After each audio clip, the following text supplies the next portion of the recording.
while back, I did a post. And if you recall, I asked you all to be or not to be. It was for an infinity. Now, life happens. Sometimes you are able to move upon what you're feeling. Other times you can't. That's cool. But then sometimes God says, hold it, because I want to bless you even more. Dropping this nugget. Get out of your own way.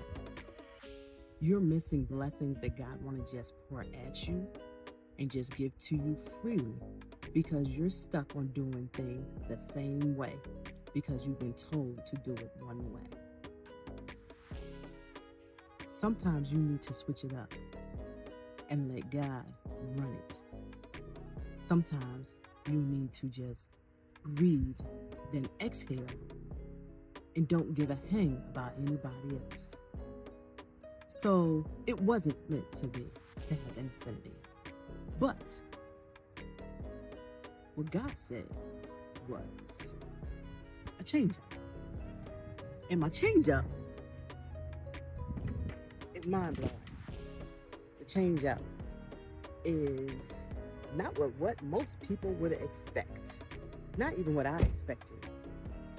But because I trust God, and because I choose to be out of the box and not keep God in the box. He switches things up.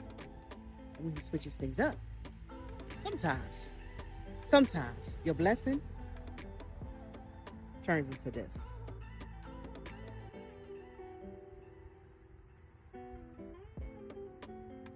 I can't make it up.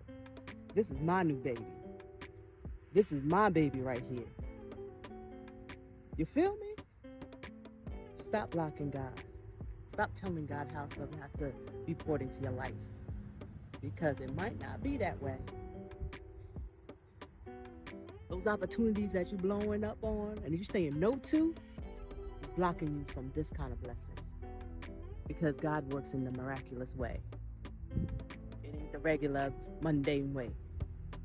Think about it. What blessings have you stopped God from pouring into you, exceeding above all that you can think or imagine? I love y'all. Start thinking outside the box. Stop doing things that you wouldn't imagine yourself doing, because opportunities are there so that God can wink at you and bless you beyond anything you can imagine.